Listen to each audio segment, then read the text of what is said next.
You know those moments when everything is so perfect, it's almost scary? I was having one of those. It was the second night of our perfect mountain getaway. A cozy cabin, a crackling fireplace, and darkness outside the window. It was me, my wife Lisa, and our best friends, Tom and Emma. We were laughing, drinking wine, and reminiscing about old times. The atmosphere was a solid 10 tenths. I looked at Lisa, saw how happy she was, and thought, this is it. Life is good. And then, in the middle of all the laughter and warm memories, Emma leans forward with a strange smile and says the one sentence that sucked all the air out of the room. What if we swapped partners for the night? Dead silence. The laughter, the warmth from the fireplace, it all just vanished. A cold sweat broke out on my skin. I tried to lighten the mood, forcing out a chuckle. Ha ha! Yeah, Emma, good one, very funny. I was desperately hoping it was just a bad joke. But no one else was laughing.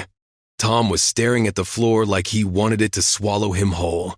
Emma just sat there with that same smile, completely serious. And that's when the ground fell out from under me. My wife, my Lisa, let out a little laugh. Wow, she said. And there was so much enthusiasm in her voice, it sent a chill down my spine. What a fun idea. Let's do it. My heart just stopped. Those words, said so casually by her, it felt like I'd been hit by a truck. And just so you understand, this wasn't some kind of misunderstanding. Lisa and I had been planning this trip for ages. It was supposed to be our great escape from the routine.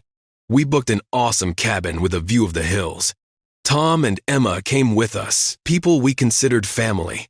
This trip was meant to be a celebration of our friendship. But now I was looking at my wife, searching for any hint of a joke, but there was none. Her eyes, they were shining, genuinely shining with curiosity, as if the idea truly excited her. That just broke me. Tom, who had been silent until then, finally shifted uncomfortably. Emma, I don't think that's a good idea, he mumbled. But Emma wouldn't back down. Oh, come on. It's just one night, no strings attached. Wouldn't it be interesting to try something new? She insisted, her playful tone now making me sick to my stomach. I looked away, trying to gather my thoughts. I tried to shut it down. Well, I think that's enough wine for tonight, huh? Maybe it's time to turn in? A failed attempt. Lisa turned to me, putting a hand on my shoulder. Mike, she said, you're the one who's been saying you want to try new things in our relationship. Maybe this could be fun. Something outside of our routine. Those words hit me like a punch to the gut. Since when was Lisa unhappy with our routine? I never would have thought that the woman I thought I knew inside and out could even consider something like this. I couldn't take it anymore. I stood up abruptly, mumbled something like, I need a minute, and headed for the bedroom. As I walked down the hall, I could still hear Emma pushing the idea. I couldn't hear what Lisa was saying in response, and that scared me even more. When I got to the bedroom, I shut the door behind me and leaned against it. The cabin that had just been a paradise now felt like a suffocating cage. How did a night that promised to be so perfect turn into this surreal nightmare? A few minutes later, Lisa came into the bedroom. The door opened slowly, her footsteps hesitant. I was sitting on the edge of the bed, staring at the floor. When she closed the door behind her, the click of the lock echoed in the silence. Mike, she began, her voice quiet and cautious. The tension between us was so thick you could cut it with a knife. Please, don't get me wrong. I just meant that maybe it could be something new, an experience, something that could bring us closer in a different way. I finally looked up at her, and what she saw in my eyes must have made her hesitate. There was no anger. I wasn't shouting or blaming her. What Lisa saw was much worse. A deep, silent pain. Bring us closer, I repeated, my voice quiet but firm. You think this is what we need to get closer? Since when has something been missing in our relationship, Lisa? Because honestly, this is the first I'm hearing of it. Lisa fell silent for a moment. Her hands pressed to her chest as if trying to find the right words. "It's not that something's missing," she finally said. I just meant that maybe stepping outside of our routine would be interesting. When Emma suggested it, I thought, well, I don't know. I got caught up in the moment. I didn't mean to hurt you. At that, I shot up from the bed, moving away from her. I started pacing the room, my hands behind my head, a gesture Lisa knew well. It meant I was trying to hold back my frustration. "You didn't mean to hurt me?" "Lisa, how can you say that? You saw my reaction in that room. You saw what it did to me. How could you even consider something like that for a second?" She didn't know what to say. No matter how she tried to justify it, she knew she had crossed a significant line. It was just a stupid idea, Mike. I didn't even think it through. I was having fun. We'd had a little to drink. It wasn't supposed to be serious. I stopped and turned back to her. "Lisa, you don't get it. It's not about what you said. It's about what it means. I thought I knew you. I thought I knew where our boundaries were. And now I'm wondering if everything I thought was solid between us is just slipping through my fingers." The silence that followed was as heavy as my words. Lisa tried to approach me, but I took a step back, as if I needed the space. She looked small, powerless, as if she were watching the love between us, something she had always considered indestructible, begin to crumble. "I don't want to talk about this right now," I said, my voice lower. "I need some time to think, to understand how we got to this point." Without waiting for a response, I left the room, closing the door behind me with a firmness that made it clear I was not to be followed. Lisa was left alone in the room, feeling the full weight of the choice she had made that evening. She sat down on the bed and ran her hands through her hair, staring into the emptiness. For the first time, she wondered if she had underestimated the impact of her words. This trip, which was supposed to be a celebration, now seemed to have turned into a survival test for their relationship. And as much as Lisa wished she could turn back time, she knew that what had been said could not be unsaid. The next morning, silence hung over the house, like a heavy cloud that refused to dissipate. The aroma of freshly brewed coffee filled the kitchen, but instead of being comforting, it felt like a timid attempt to restore normalcy to a clearly tense atmosphere. I sat at the table, holding a mug in my hands, and stared out the window where the morning mist stretched between the trees. My eyes were fixed on the landscape, but my mind was far away, lost in a whirlwind of thoughts that had kept me up most of the night. Soon, Lisa entered the kitchen, her steps light, as if she were afraid of disturbing the fragile equilibrium of the moment. "Good morning," she said quietly, but the greeting hung in the air unanswered. I only nodded slightly, not taking my eyes off the window. Lisa pulled out a chair and sat across from me, but didn't dare to say anything else. The distance between us was greater than the table that separated us.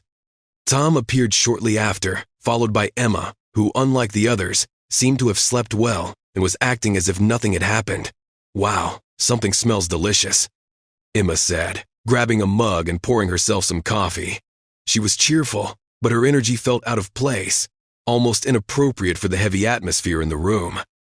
Tom, on the other hand, was noticeably uncomfortable. He avoided eye contact with me and Lisa, sticking close to Emma, as if hoping she wouldn't cross any more lines. No bye. After a few minutes of superficial conversation that felt more forced than natural, I couldn't take it anymore. I set my mug down on the table, not slamming it, but firmly enough to make it clear I was serious, and looked directly at Tom. "Tom, can we talk?" I asked. My voice was calm, but it carried the full weight of the situation.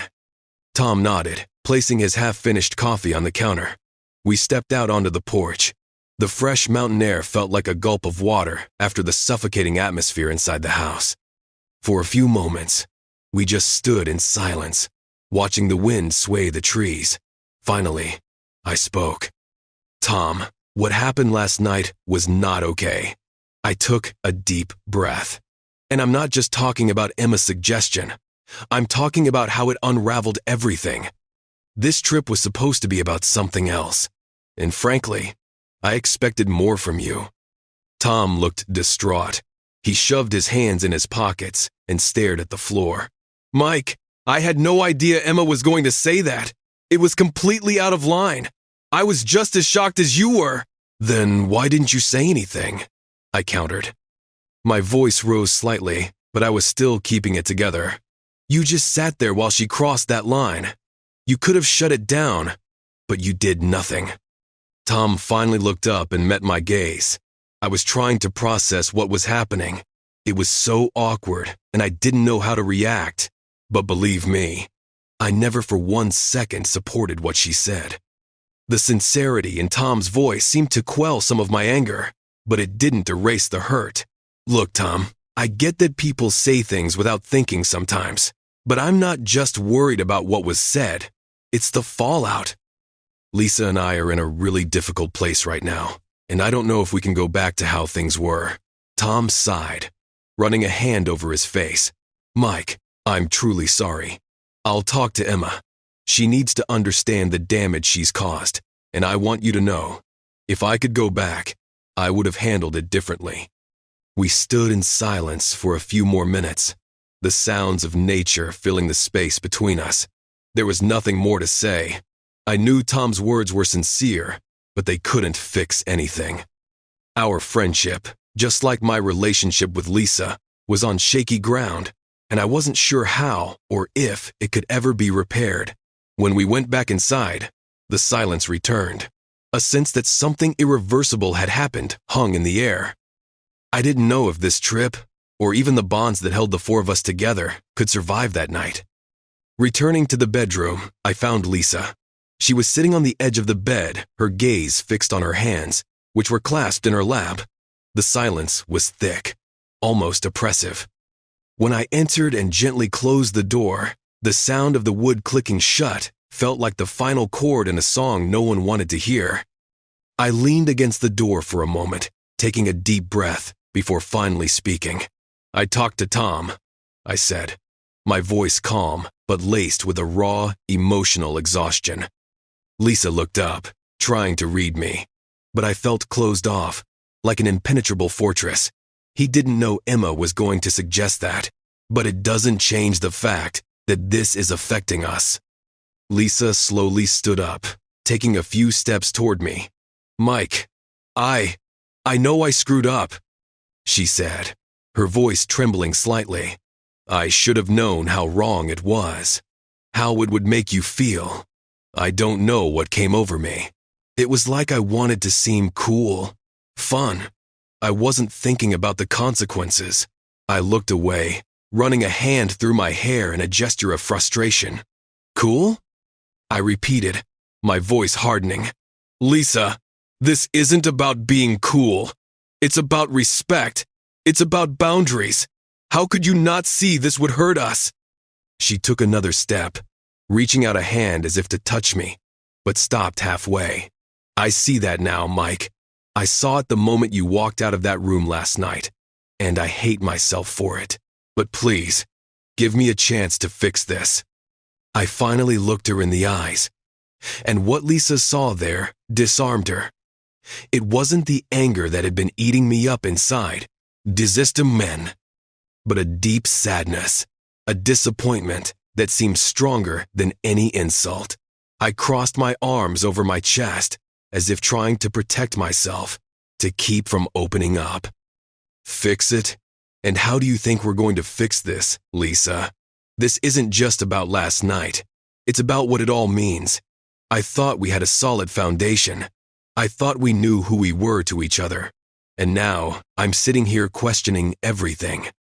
My words hit her like a slap in the face. She knew I was hurt, but she probably hadn't imagined how lost I felt about us. "Mike, I never wanted you to feel this way. You're everything to me. Absolutely everything.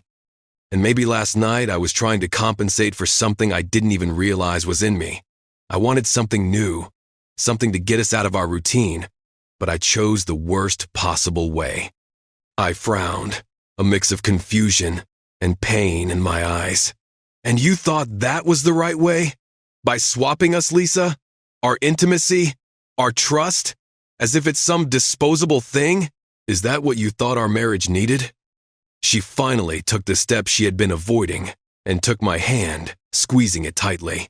No, not that, Mike. I acted like an idiot. I gave into a stupid idea. Please, just listen to me. I love you, and I'm willing to do whatever it takes to prove it. I stood motionless, my expression unreadable as I looked at her. After a long pause, I pulled my hand free, stepping back. I just need time, Lisa. I need time to process all of this, because right now, I don't know what to think. And, honestly, I don't know if I'll be able to look at you the same way again. Those words were like a knife to her heart, but she knew she deserved to hear them. I could see her eyes begin to burn, but she held back the tears, choosing not to make things worse. I'll wait, Mike, as long as it takes. But please know that I haven't given up on us. I didn't answer. I just grabbed my jacket and walked out of the room, leaving her alone again. This time, she couldn't hold it in. As soon as the door closed, she collapsed onto the bed, and her sobs finally broke the silence. She knew she had hurt me deeply, and now all she could do was hope that I would find a reason to believe there was still something between us worth saving. I left the house and took a deep breath of the fresh mountain air, as if trying to fill my lungs to ease the weight on my chest. I walked aimlessly, following the same trail we had explored yesterday. But this time, all the beauty around me seemed distant, almost insignificant. My head was a whirlwind of thoughts, memories, and questions. How could something so strong between us become so fragile, so easily shaken? As I walked, moments from the past surfaced. I remembered how Lisa and I met, how we could laugh for hours for no reason, how we built a life based on trust and mutual understanding. And that's what hurt the most. The feeling that something so precious could be jeopardized by some impulsive idea that I couldn't even wrap my head around. But at the same time, I asked myself if I had been ignoring some signs. Maybe I hadn't noticed that she was missing something? The trail led me to a clearing by a cliff, offering a wide view of the mountains. I stopped there, staring at the horizon. The silence around me was almost deafening, broken only by the sound of the wind in the trees. I ran my hands over my face, trying to gather my thoughts. I loved Lisa. I was sure of that. But love alone didn't seem to be enough to fix what was broken. Meanwhile, back at the cabin, Lisa was sitting at the kitchen table, holding a cup of long cold coffee. Emma, noticing the tense atmosphere, tried to start a conversation. Lisa, you know that idea last night was just a stupid joke, right? I didn't mean to cause all this drama. Lisa looked up, her expression a mix of exhaustion and disappointment. Emma, you don't get it. It's not just about the idea. It's about what it revealed. About me. About what's going on between me and Mike. Can't you see this was more than just a joke? Emma hesitated, unsure of what to say. It seemed to dawn on her for the first time that her words from the previous night had far more serious consequences than she had imagined. I'm sorry, Lisa. Really. Maybe I took it too far. This isn't about you, Lisa replied, shaking her head. It's about us. I saw the look in Mike's eyes last night, and he was so hurt. And I know I'm the one who caused him that pain. On the porch, Tom watched from a distance. He knew he needed to talk to Emma, but he didn't know where to begin. The tension between everyone was almost palpable, and he felt that the trip planned as a celebration had turned into a minefield of unresolved feelings. A few hours later, I returned to the cabin. I entered quietly and found Lisa in the kitchen. She stood up as soon as she saw me, but said nothing, waiting for me to break the silence. I put my hands in my pockets and looked at her. My face still showed doubt, but also something that looked like a decision. Lisa, I began, my voice firm but not hostile.